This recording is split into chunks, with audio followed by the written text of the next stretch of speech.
ഡാമറെ ഫോട്ടോയില് ചത്ത പോലെ നിക്കാന്ന് ചിരിച്ചിട്ട് നിക്ക്. ഓന്റെ വൈഫിനെ കാണാൻ ഇച്ചാടാ. ഇതിൽ കൂടുതൽ എത്ര ചിരിക്കണ്ടേ?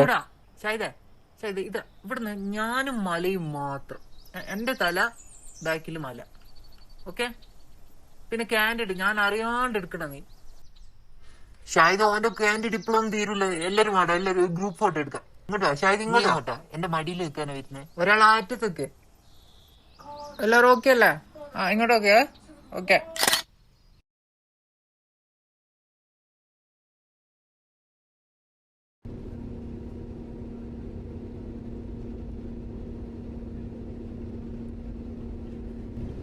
അപ്പു, ജാക്കറ്റ് എടുത്തിടേ.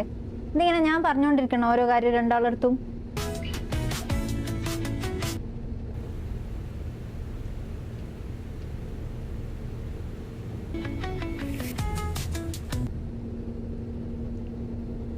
അമ്മേ, എനിക്ക് ആ ഒരു സ്റ്റോറി പറഞ്ഞാട്ടടി.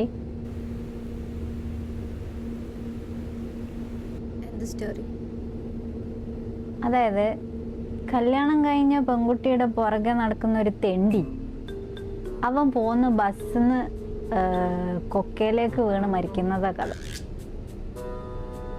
അവനാരോ ചവിട്ടി തള്ളിയിട്ടതാണെന്നും പറയുന്നുണ്ട്. But I think he fell.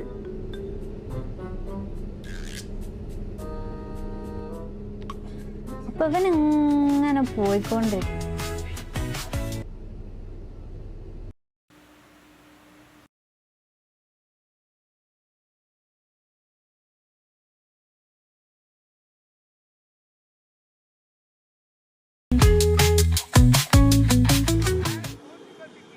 നീ വായും പൊളിച്ച് കിടന്നുറങ്ങുന്ന ഒരു ഫോട്ടോ ഞാൻ എടുത്തിട്ടുണ്ട്.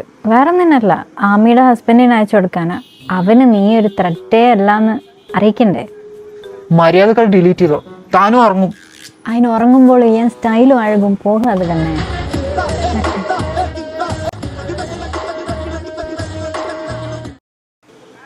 അപ്പൊ നീ എത്ര ടൈമാ പറയുന്നത്? ഒരു 1 hour. എൻ്റെ ഒരു കോൺസെപ്റ്റിൽ 1 hour വേണ്ടി വരൂല,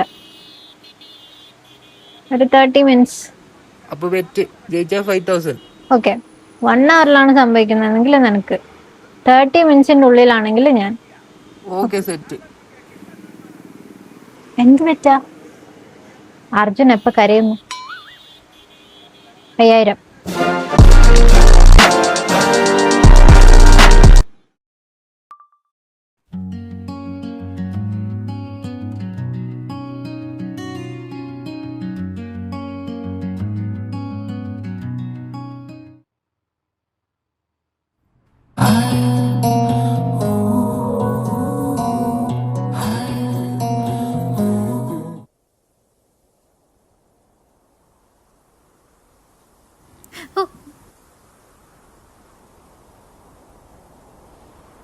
അവൾക്കൊരു ഹസ്ബൻഡ് ഉണ്ട്.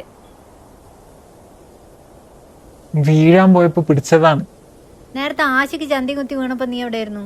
കറക്റ്റ് ആമി വീഴുമ്പോ നീ എങ്ങനെ ഇവിടെ എത്തി? എന്റെ പൊന്നെ,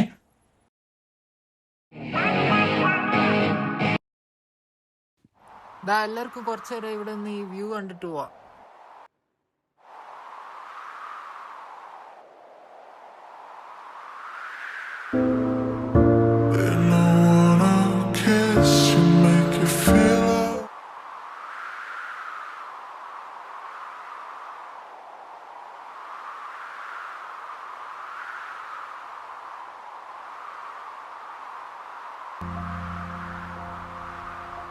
ഇതേ അർജുൻ ആമിയുടെ അടുത്ത് സംസാരിക്കാൻ വന്നു, നീ സ്റ്റോപ്പ് ചെയ്യുന്നില്ലേ?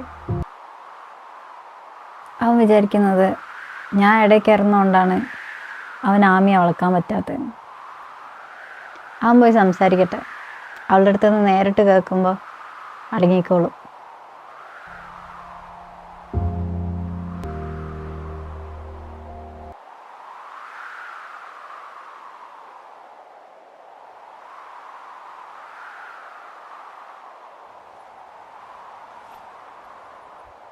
ഞാൻ കല്യാണം കഴിച്ചില്ലായിരുന്നെങ്കിൽ എനിക്കൊരു ചാൻസ് തരുമായിരുന്നു.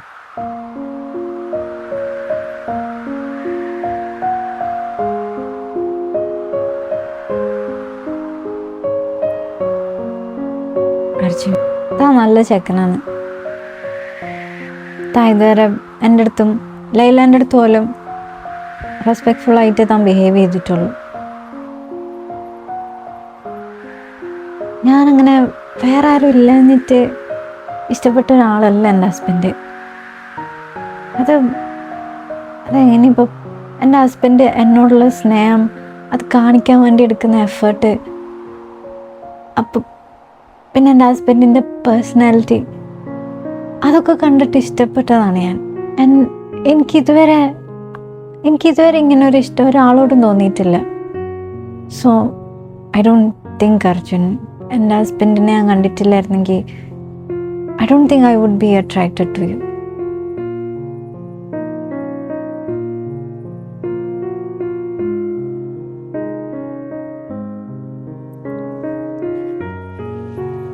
May be or may not B,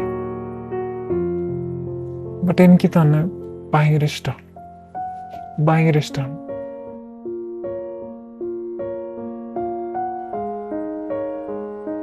I promise U, തൻ്റെ അടുത്ത് ഒരു സെക്കൻഡ് പോലും മോശമായിട്ട് ഞാൻ ബിഹേവ് ചെയ്യില്ല. But I can't stop loving U. തന്നെ ഇഷ്ടപ്പെടാൻ എനിക്ക് ആരുടെയും പെർമിഷൻ ആവശ്യമില്ലല്ലോ.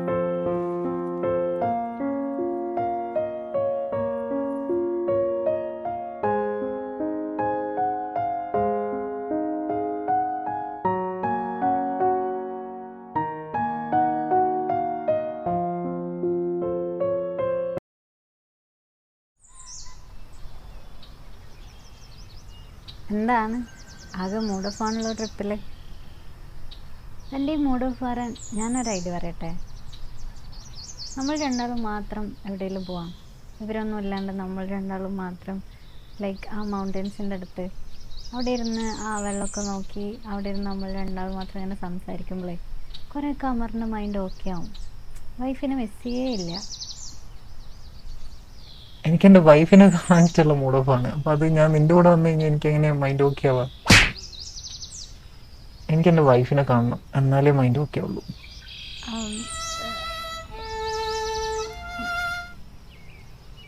എന്താണെന്നറിയില്ല, അമറിൻ്റെ അടുത്തിരിക്കുമ്പോൾ ഭയങ്കര ഒരു സേഫ്റ്റി ഫീൽ ചെയ്യും.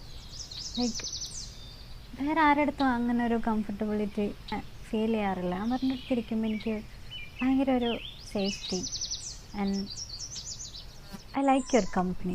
I feel safe. ആണോ?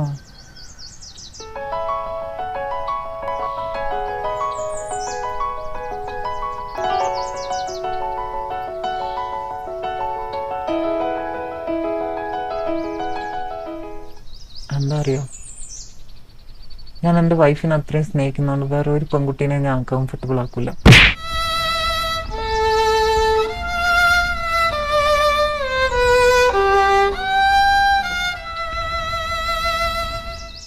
അതുകൊണ്ടാണ് എനിക്ക് ഇത്രയും സേഫ്റ്റി ഫീൽ ചെയ്യുന്നത്. Anyway, thanks for saying that. I'm happy. അമറിനെ പോലെ ഒരാളെ കിട്ടിയത് അമ്മയുടെ ഭാഗ്യം. അവൾക്ക് ഇതുവരെ മനസ്സിലായിട്ടുണ്ടാവില്ല അവൾക്ക് എത്ര വലിയ ഭാഗ്യമാണ് അമറിന് കിട്ടിയത്. അങ്ങനല്ല, ആമയെ കിട്ടിയത് എൻ്റെ ഭാഗ്യമാണ്. അവളൊരു ജിന്നാണ്.